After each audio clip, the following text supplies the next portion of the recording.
अपमान तो सहन करते ही हैं, सम्मान भी सहन करते हैं। आप लोग कहेंगे अपमान को सहने की बात तो समझ में आती है, सम्मान को सहने की बात समझ में नहीं आती। सम्मान को सहन करने का मतलब क्या है? पूज्य गुरुदेव भक्तमाली जी कहते थे कि अपमान सहन करने की अपेक्षा सम्मान को सहन करना और अधिक कठिन है। एक वाक्य कहते थे। दूसरा वाक्य कहते थे, जो सम्मान पचा सकता है वह अपमान सहन कर सकता है, जो सम्मान नहीं पचा सकता वो अपमान भी सहन नहीं कर सकता। सम्मान पचाना, आदर सम्मान होने पर अपने मन में यह धारणा बना लेना कि मैं पूजा प्रतिष्ठा सम्मान के योग्य हूँ, इसीलिए मेरी पूजा प्रतिष्ठा आदर सम्मान हो रहा है। ये बात यदि हमारे मन में कहीं आ जाती है तो समझ लेना कि सम्मान पचा नहीं।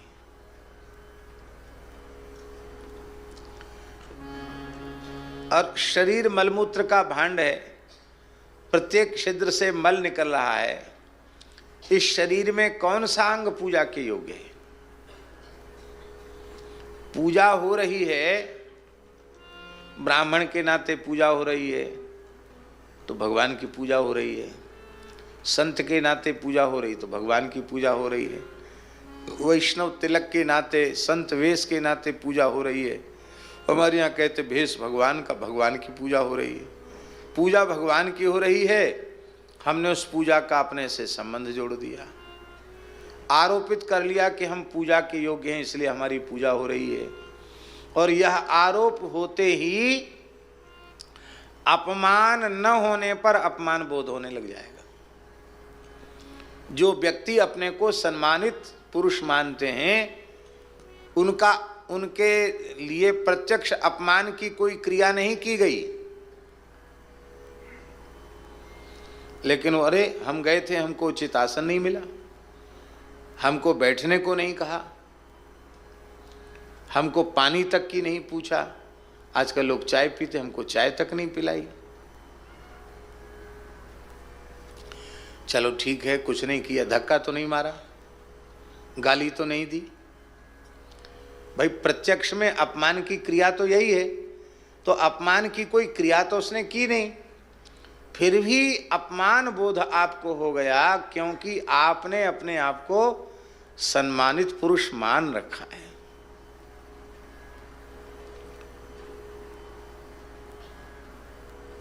जब तक देहाध्यास है तब तक सम्मान और अपमान का बोध रहेगा। ये बात बड़ी महत्व की, जब तक देहाध्यास है तब तक अपमान और सम्मान का बोध रहेगा। या तो विशुद्ध भगवत प्रेम से या विशुद्ध तत्व ज्ञान से इसकी निवृत्ति होगी देहात्म भाव की, तब फिर अपमान और सम्मान से वह ऊपर उठ जाएगा। पुराणों में सुखदेव जी का प्रसंग आता है। जब जनक जी के यहाँ सुखदेव जी महाराज गए तो कितने कितने प्रतिकूल व्यवहार उनके साथ हुए, लेकिन अत्यंत निर्विकार पुरुष की तरह सुखदेव जी यथावत खड़े हुए। न उन्हें सम्मान बोध है न उन्हें अपमान बोध है, क्योंकि सुखदेव जी की देह भाव में स्थिति ही नहीं है।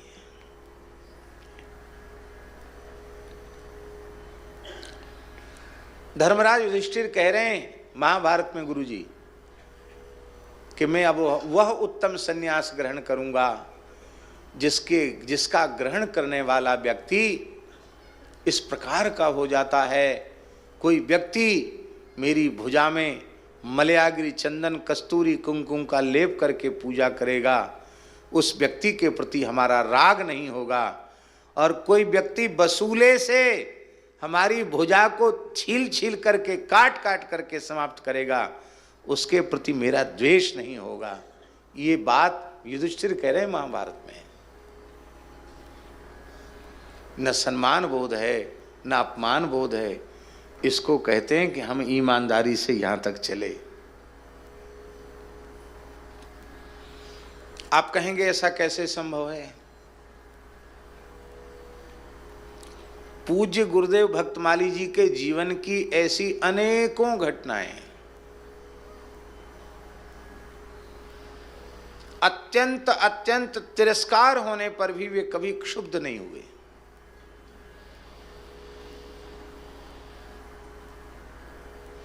किसी अवस्था में उनके भीतर क्षोभ देखा ही नहीं। भयंकर प्रतिकूल से प्रतिकूल व्यवहार होने पर भी क्षोभ नहीं देखा। इसी वृंदावन की घटना है। एक व्यक्ति ने महाराज जी के साथ छल किया। प्रेस में काम करने वाला व्यक्ति, और सुदामा कुटी में महाराज जी रहते थे। मशीन के नाम से उस समय अक्षर कंपोजिंग के अलग अलग अक्षर होते थे। अब तो दूसरा ढंग हो गया छपाई का।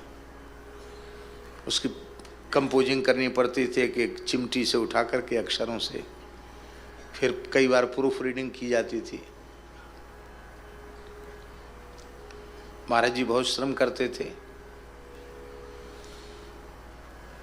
तो उस व्यक्ति ने स्याही के नाम से, कागज के नाम से, मशीन के नाम से तमाम पैसा ले लिया। और जब पैसा बढ़िया मोटा पैसा उसके पास पहुंच गया, उस व्यक्ति ने आना जाना बंद कर दिया। अब खोजे तो पता ही नहीं चले कहाँ रहता है। महाराज जी ने कहा पंडित जी खोजो। तो उसकी प्रेस का नाम था फाइन प्रिंटिंग प्रेस। मुसलमान था।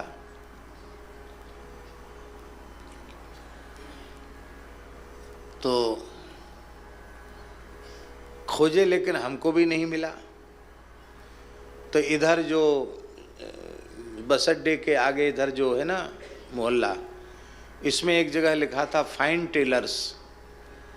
तो हमने मन में सोचा कि फाइन प्रिंटिंग प्रेस और फाइन टेलर्स तो कुछ न कुछ तो नाम तो मिलजुल रहा है, इससे पूछा जाए। पूछा तो उसका भाई निकला। बोले हाँ वहाँ रहता है। बाबा जी आपको क्या काम? मैंने कि बहुत ज़रूरी काम है। गए तो हमको वो मिल भी गए। हमने कहा रिक्शा में बैठो चलो महाराज जी। बोले मुझे फुर्सत नहीं है। मैंने कि चलो अभी चलो। तो आ गया। महाराज जी ने कहा भाई आपने काम बंद कर दिया, सूचना भी नहीं दी, काम अटका पड़ा है, पैसा आपके पास पहले सब पहुंच चुका है। इतना सुनते ही वो क्रोध में भर गया। बोले फिजूल की बातें मत करो। एकदम बदतमीजी पर उतर आया। फिजूल की बातें मत करो। आपने क्या दिया हमको? क्या आपके पास उसका प्रमाण है? तो महाराज जी ने गीता दयानंदनी डायरी दिखाई, कब किस तारीख को तुमको क्या पैसा दिया। बोले तुम्हारी पुस्तक, तुम्हारी कापी और तुम्हारी कलम कुछ भी लिख लो, मैं नहीं मानता। मेरा आपका कोई हिसाब किताब नहीं। और आइंदा मुझे परेशान मत करना, खबरदार। मुझे मत बुलाना। मुझे प्रेस के काम में फायदा नहीं था, इसलिए मैंने प्रेस बंद कर दी। महाराज जी बोले बिल्कुल नाराज नहीं हुए। हमको क्रोध आ रहा था, वो महाराज जी से ऐसा व्यवहार कर रहा है। और महाराज जी मुस्कुरा कर बोले आपको आवश्यकता थी, आपने पैसों का उपयोग कर लिया, कोई बात नहीं। गृहस्थ में बहुत आवश्यकताएं होती हैं, पर आप झूठ न बोलें। आपको काम में फायदा नहीं था, आपने काम बंद कर दिया, इसमें आप स्वतंत्र हैं, लेकिन आप झूठ न बोलें। बस ये कहा महाराज। इतना सुनते ही फिर एकदम गरम जाने लगा। तो महाराज जी बोले उसका नाम लेकर जफर साहब प्रसाद लेकर जाइए। तो एक दोना में श्याम भोगी और 2 बूंदी के लड्डू दिए। हमने कहा महाराज जी वो तो दुष्टता का चरम सीमा पर जा रहा है, वो आप मुस्कुरा कर उसको प्रसाद लेके जाइए, प्रसाद और दे रहे हैं। बोले कोई बात नहीं। बोले धन के कारण बड़े बड़े बुद्धिमान लोगों का मन खराब हो जाता है, तो बेचारा साधारण मनुष्य है। संस्था सुदामा कुटी है, संस्था को घाटा नहीं दिखाया जाएगा, इस घाटे को हम अपने सिर पर लेंगे, कहीं से भी पैसा जुटाकर इस घाटे को पूरा करेंगे, दूसरी प्रेस में काम कराएंगे, कोई बात नहीं। 1-1.5 महीने के बाद गुरुजी, उसने गाड़ी खरीद ली थी महाराज जी के पैसे से, और उस गाड़ी का एक्सीडेंट हो गया, गाड़ी बंद हो गई, बहुत संकट में पड़ गया। प्रेस भी कुछ बेच दी थी उसने, एक अद्धा थी उसके पास, छोटी मशीन थी, अद्धा मशीन, बड़ी मशीन बेच दी थी। मात्र 1.5-2 महीने के बाद वह व्यक्ति फिर फटी हालत में रोते हुए महाराज जी के पास आया, बोला कि मेरी गलती को क्षमा करें, मैं उस दिन से बहुत ज़्यादा परेशान हूँ, जब से आपके पास से गया हूँ, मेरे ऐसे ऐसे हो गया, और मेरे घर में तो चूल्हा नहीं जल रहा है, घर में खाने को नहीं है, चूल्हा नहीं जल रहा घर में। मेरे सामने की बात है गुरुजी। यह सुनकर महाराज जी की आंख से आंसू बहने लगे। अरे राम राम राम राम, घर में रोटी नहीं मिल रही है? बोले हाँ, कुछ नहीं महाराज, मैं सच्चे कह रहा हूं आपसे। और कहते मैं चोर हूं, मुझे मारो। महाराज बोले अरे राम राम, मैं तो आपको चोर नहीं कहता, आप स्वयं ही अपने को चोर कह रहे हैं। महाराज जी ने अलमारी खोली, 2000 रुपये निकले। बोले लो, इसको चूल्हा चिताने के काम में लेना, अपने घर में भोजन आदि के काम में लेना, दूसरे काम में इस पैसे को मत लेना, ले अपने घर का काम करो। बोला बाबा साहब मैं बेरोजगार हो गया हूँ, मेरी अद्धा मशीन है, कुछ प्रेस का काम भी मुझे दीजिए। तो महाराज जी ने एक रामस्तुति की छोटी पुस्तक उसको छापने के लिए दी, और बोले तुम्हें इस समय आवश्यकता है तो बिना पुस्तक छपकर आए, इसका लगभग इतना अनुमानित व्यय होगा, उसका पेमेंट पहले दे दिया। और पेमेंट देकर हाथ जोड़कर बोले कि अब हमने बड़ा काम दूसरी प्रेस को दे दिया है, अब मेरे पास कोई काम नहीं, अब आप दोबारा कष्ट मत करना। हमने कहा महाराज जी ये तो दुष्टता की चरम सीमा पर है, और आप इस प्रकार का व्यवहार इसके साथ कर रहे हैं। ऐसे बेईमान गद्दार आदमी को तो बिल्कुल घुसने नहीं देना चाहिए। महाराज जी बोले पंडित जी, पापानां वा शुभानां वा वधारहाणां प्लवंगम कार्यम कारुण्यमारेण न कश्चिन्नापराध्यति। यह केवल दूसरों को समझाने के लिए नहीं है, स्वयं समझने के लिए भी है। स्वयं व्यवहार बिल्कुल घुसने नहीं देना चाहिए। महाराज जी बोले पंडित जी, पापानां वा शुभानां वा वधारहाणां प्लवंगम कार्यम कारुण्यमारेण न कश्चिन्नापराध्यति। यह केवल दूसरों को समझाने के लिए नहीं है, स्वयं समझने के लिए भी है। स्वयं व्यवहार में स्वीकार, न कश्चिन्नापराध्यति। कौन ऐसा है जिससे अपराध न बने? कोई भी दुखी प्राणी, अपराधी से अपराधी प्राणी यदि दुखी है तो उस दुखी पर तो दया होनी चाहिए। कितनी ऐसी जीवन की घटनाएं।